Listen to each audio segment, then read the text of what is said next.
start with the last but one talk of this afternoon. Let me remind you of the talk 5, which has been added to the program. First foreseen at 7 p.m. At 5 we'll have the last talk, and that will be Dr. Niels. Meanwhile, 4:30, time for synthesis of ethanol, DME, and hydrocarbons from biomass. Speaker is Dr. Hu.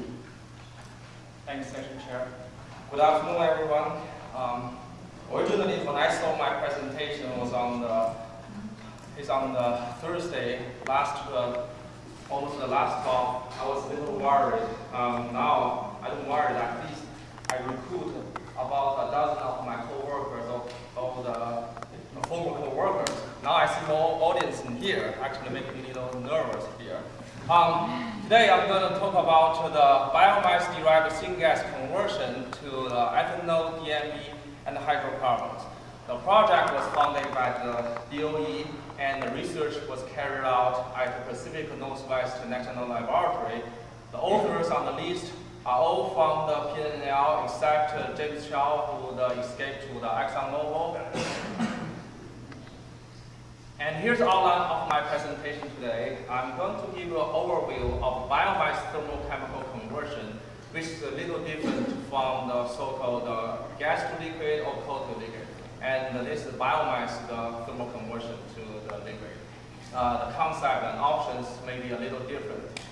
And the biomass-derived syngas, what can you do? So we have explored the different chemical roles that include ethanol synthesis and Fischer-Tropsch synthesis. I eliminated DME synthesis because I don't think I have time to talk about those.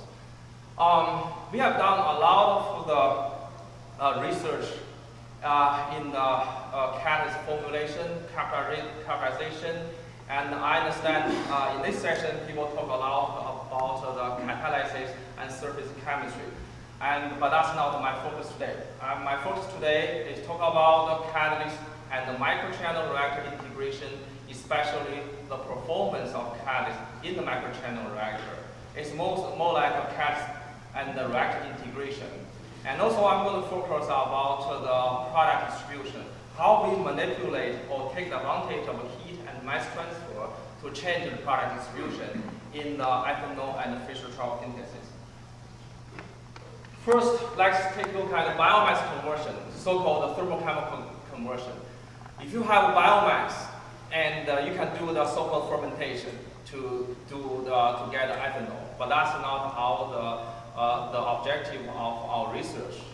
The objective of research is a thermochemical conversion, and essentially there are two major roles you can follow. First one is you gasify the biomass, which is people who are in the audience not familiar with biomass. Just take example lumber industry, those wood chips or the grass. Those are the type of the biomass we are talking about. So you can do the gasification and then get a syngas. So once you get syngas, you can do a variety of syngas conversion. From syngas to ethanol, DME, and Fischer-Tropsch, there's no differences as compared to the natural gas and the coal-derived syngas conversion. Maybe differences is syngas cleanup, but in terms of reaction chemistry, there are no differences. Another route you can follow is just directly pyrolyze the biomass, and then you get the so-called bio-crude oil. Then you just follow the so-called refining process, do the distillation, hydrotreating, you get the liquid fuel you need. But today, I'm going to focus on this section, which is the biomass-derived syngas conversion to ethanol and the Fischer-Tropsch product.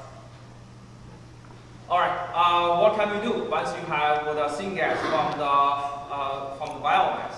And of course, you can do the Fischer-Tropsch synthesis. That's people commonly know. DME synthesis is also the important. DME, you may not find the DME has any value in this country. However, in Europe, people already start to blend the DME in the diesel. And hierarchical synthesis, that's another synthetic route you can follow. although U.S.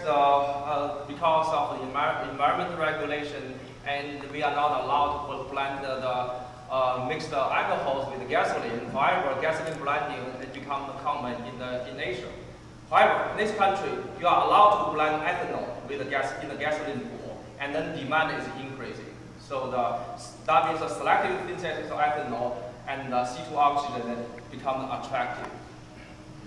Take example of the biomass syngas conversion via the so-called Fischer troughs. Again, as I mentioned earlier, you can do the grinding, drying to convert, to gasify the biomass into the syngas. And then you have to do the cleanup, same as the coal-derived syngas. You get rid of H2S, alkalis, tars, and maybe some kind of ammonium. And then once you have syngas, you go to Fischer trough synthesis.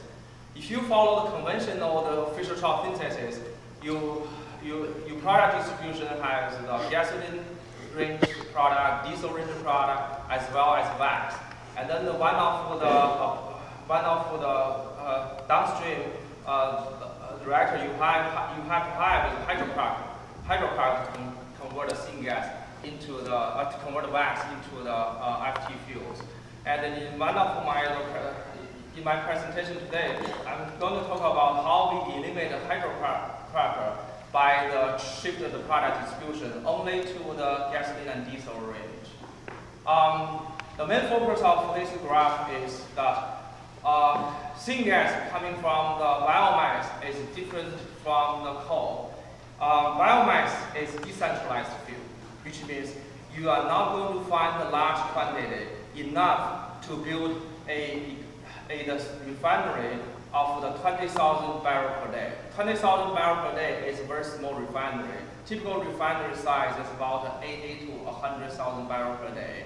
So in terms of economy of scale, you will not collect enough of the biomass to supply this size of the small refinery. And then again, you have even to support such a small refinery, you have to have a large scale of the gas fire, which is a 1,400 barrel per day, equivalent to the 1,000 tons per day the gas fire. So the point I try to make is the biomass is decentralized the feedstock. You are not going to build the refinery, or the infrastructure is not there. So you have to find a way to build a small footprint chemical plant or the Fischer trough plant that can take advantage, can utilize the locally centralized feedstock. So that's what we are trying to do in this the project. We look at the options what we have on the feedstock, and then we look at the conventional reactor technology. So what we found out is there's no way we can compete with conventional reactor technology. So this is basically just one part of the reactors in the refinery. So what we propose in this project is to develop small footprint microchannel reactors that maybe can move around, portable, or the small footprint, taking care of the localized the feedstock. So that's what we are focused on. And again, my presentation today is not going to advertise the microchannel reactors. People in the audience may have some kind of concept that, okay, microchannel reactor is dealing with micro productivity, but that's not true. So we utilize microchannel reactor for high throughput or the highly intensified chemical process, but that's not my focus today. My focus today will be on how to integrate catalysts into the microchannel reactor to achieve the high throughput or the performance. So talking about the microchannel reactors, it's different from the conventional technologies. Conventional reactors, fixed bed reactors, you utilize this type of the catalyst, extruded the catalyst. But in microchannel reactors, you have to use the so-called structured catalyst. So what you need to do is you have to take advantage of heat and mass transfer, minimize pressure drop, and then to achieve the process intensification. So that's the concept of the technology we have been developing at the Pacific Northwest National Laboratory. First example I will give to you is the selective ethanol synthesis using the microchannel reactors. So let's take a look at the ethanol synthesis. It's highly exothermic reactions. The reaction heat is almost close enough to the Fischer-Tropsch synthesis. I'm sure people in the audience are familiar with the Fischer-Tropsch synthesis, which is highly exothermic, but the same with the ethanol synthesis from syngas. Okay, during this project, we have done a lot of literature and experimental screening process, looking at what's available conventionally. So, for example, in conventional catalyst for the ethanol synthesis is based on the copper, zinc, alumina promoted by alkali. One pass conversion, the best you can do is about 20% of selectivity to ethanol, or maybe 30% at the maximum. And the product distribution follows the so-called Anderson-Schulz-Flory distribution. You can't get away from there. True, you can argue that, okay, what if we recycle the methanol?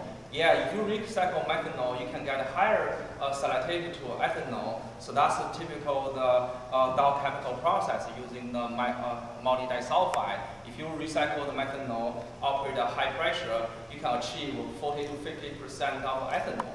However, the recycle costs the large size, require the larger size of the reactor, and also the all kind of the downstream separation.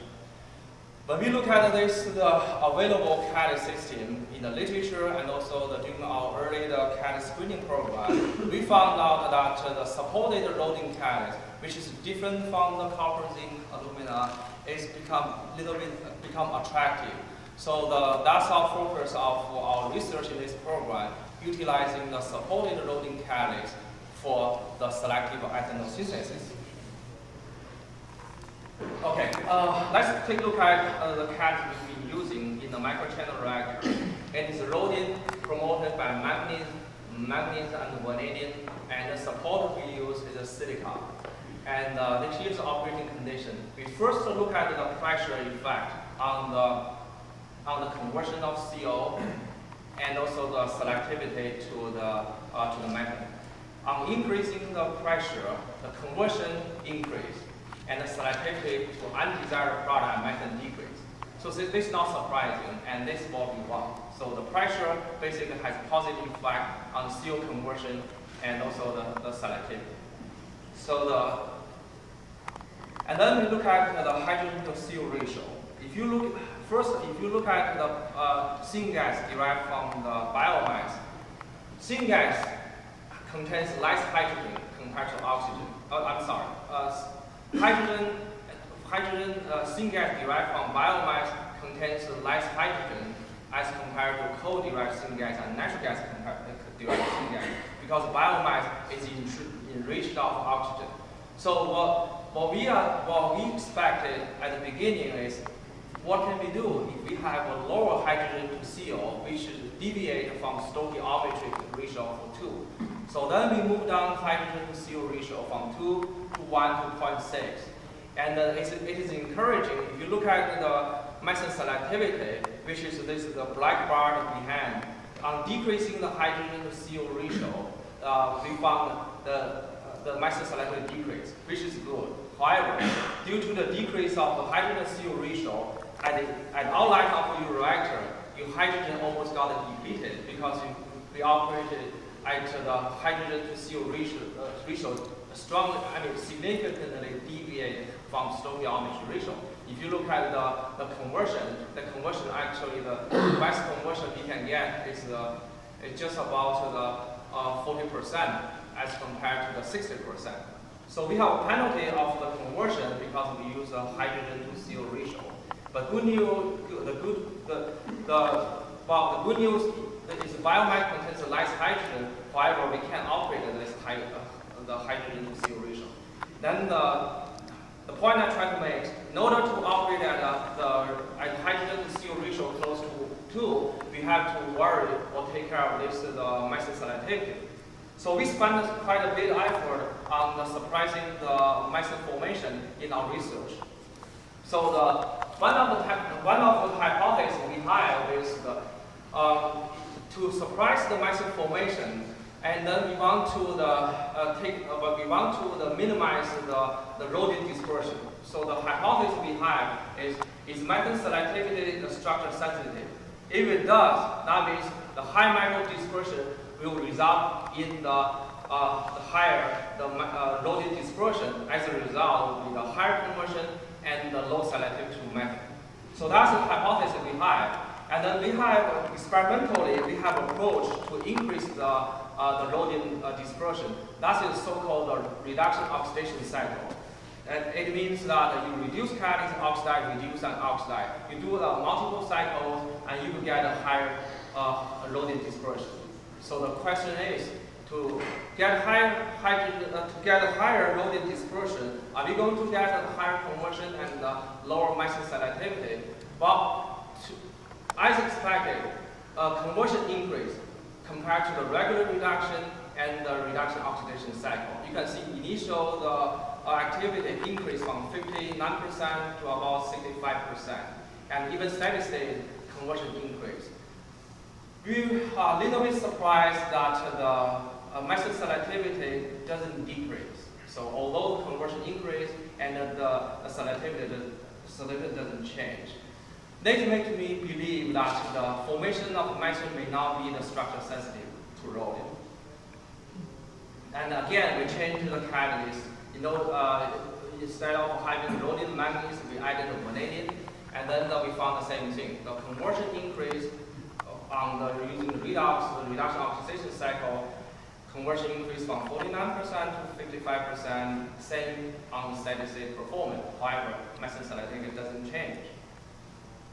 And so the next we look at the so-called the hybrid catalyst system using the same reduction oxidation treatment. We mix the copper, zinc, alumina, and the rhodium manganese catalyst, the two different catalysts.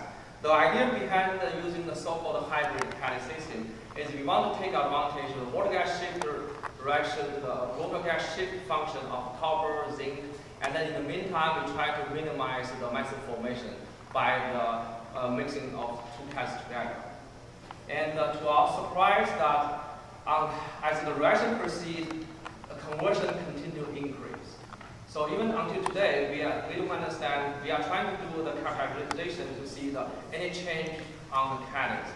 So after the redox treatment, conversion continues to increase and doesn't seem to level off.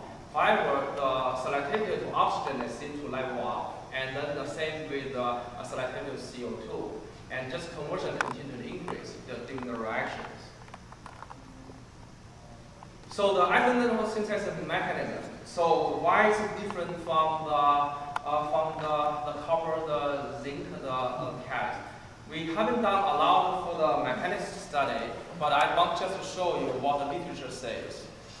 Typically, the ethanol synthesis on rhodium catalyst follow this way.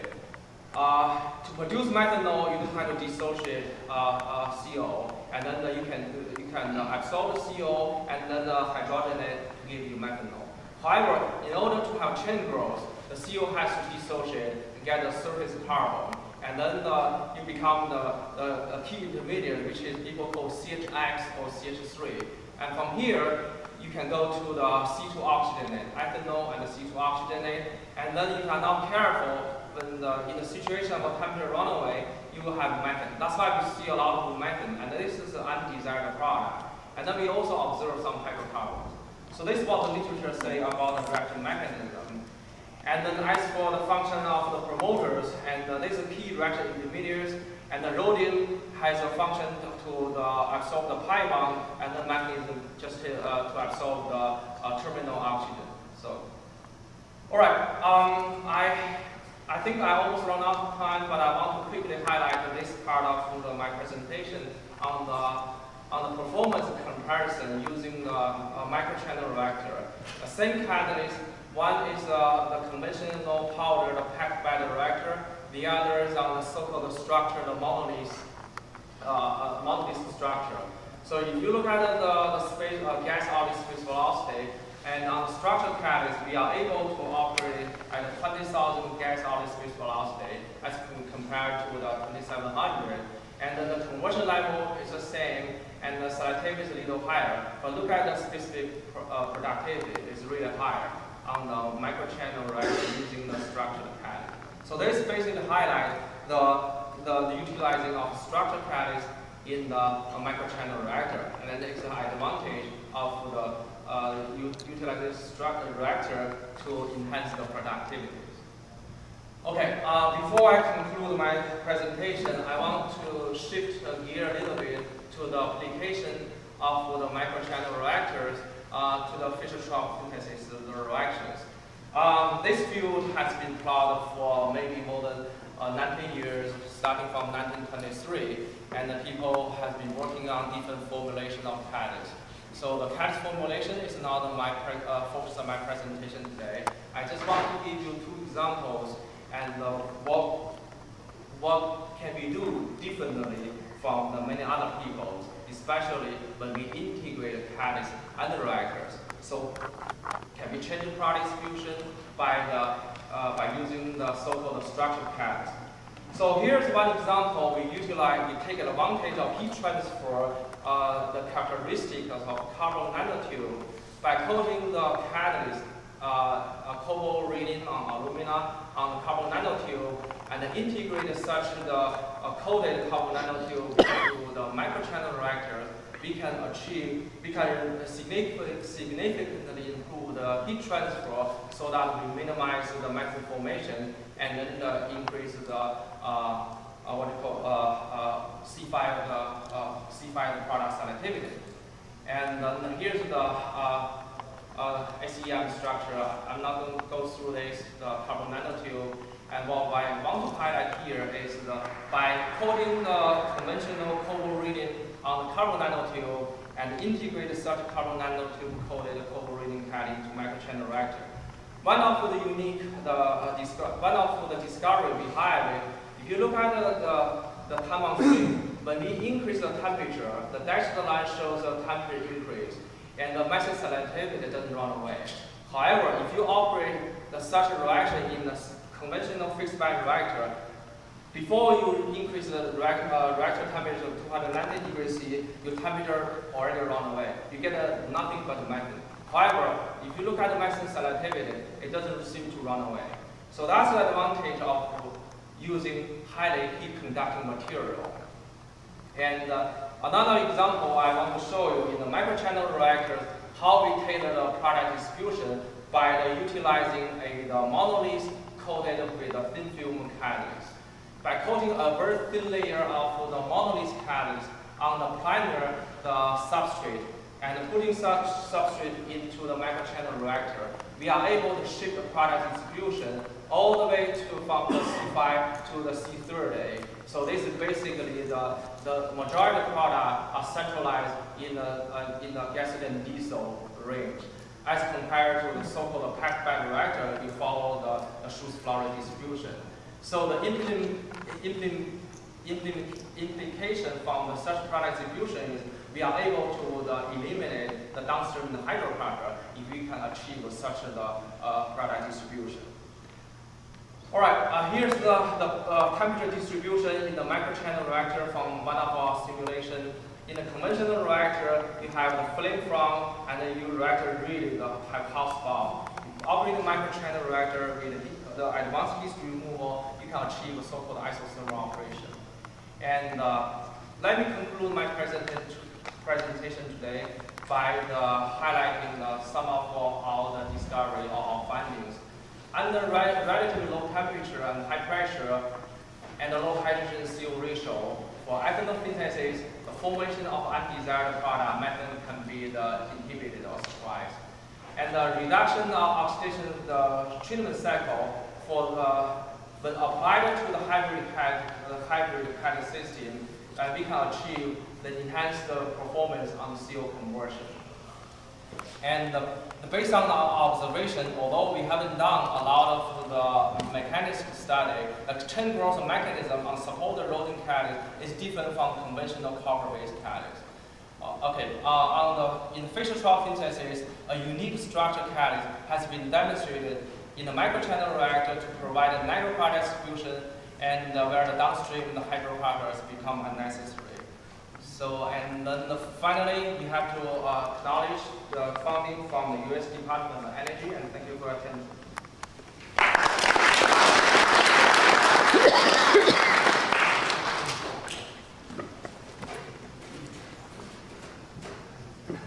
Thank you, Mr. Hu. Question? Yes, Jean-Pierre Gisson from Caen. I have some problem with your statement that a catalyst, a Fischer-Tropsch catalyst with an alpha of 0.78 is more desirable than a catalyst with an alpha of 0.9, because the trick right now is to go to as high possible a polymerization and then hydrocrack, and you will need to have to hydrocrack to get good yields. Even if you do not hydrocrack your diesel fraction, you will have to process it because it has not the properties of a good diesel. The pour point is not there. So I have some problems with this statement. Okay. Yes, depending on what technology you are going to use. If you use conventional technology, which means if you build like a Fischer-Tropsch refinery in the size of 100,000 barrels per day, or you build in the Fischer-Tropsch in the refinery, yes, you are correct, which means in the refinery you can find many hydrocrackers.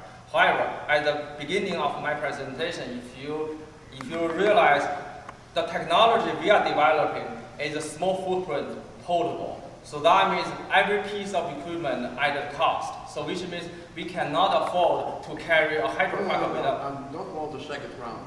So it's different. It's a cost estimate. It's not technology wise. Okay. Jerry Spivey from LSU. I had two quick questions. First of all, you identified your product as C2 plus oxygenate. So I wonder if you could give us some idea of the breakdown of ethanol versus acetaldehyde, acetic acid, and higher alcohols. The second question is on your redox treatment. I assume that you used CO as part of the reductive part of that treatment. And that relates to the point that you may have some loading carbonyl volatilization at the high pressures that you're using here that might leach out rhodium from your catalyst. So did you look at the catalyst before and after to see if that in fact took place? Okay, I think that's a very good question. First, what do you call it? Let me answer the second question first.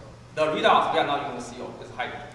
So I understand you concern or you question probably is like when we use the CO to reduce, maybe the rhodium carbonate may leach out from our reactor. No, we only use hydrogen to reduce our catalyst. However, we haven't done any the leaching test. This is basically fixed bed reactor. We don't see any what you call that carbonyl the formation leaching. So the first question was selectivity. Okay, the selectivity, well, the original objective we produce ethanol, but we do find acetic acid, so it's more expensive than ethanol, and we can shift the ratio between ethanol and acetic acid. But I can give you, if you just do the reaction we are doing under such condition, is selectivity just between these two is 90% of ethanol, 10% acetic acid. So, but we shift it around, we can by changing it. Yeah.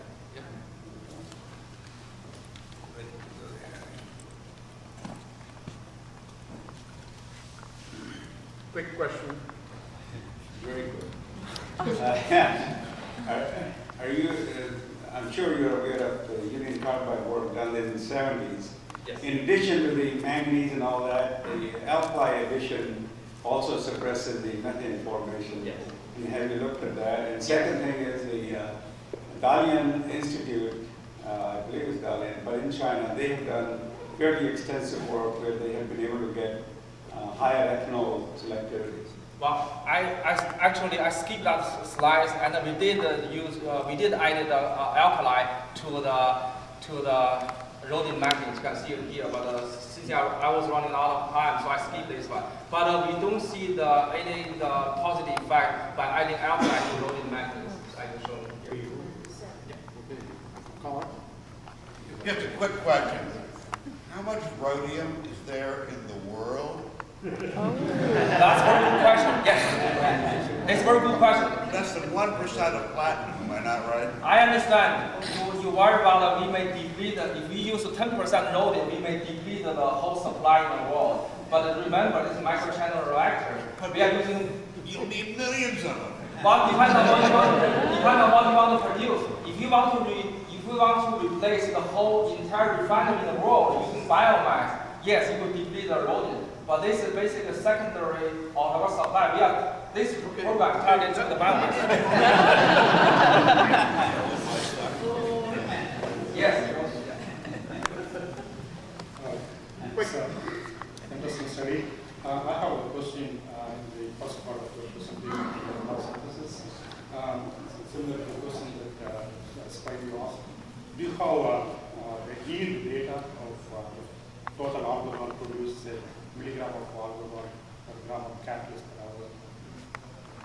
So again, you are talking about productivity. You are given a CO conversion in terms of. Okay, so are you asking about the space-time yield? Yeah. Are you talking about space-time Yes, yield, yes. which means per kilo per hour? Yes. Okay, it's 600 grams. 600 grams, yes. Total alcohol. Not total alcohol, ethanol, and C2 oxygen 600 grams per kilogram of catalyst. per kilo per hour. Second question.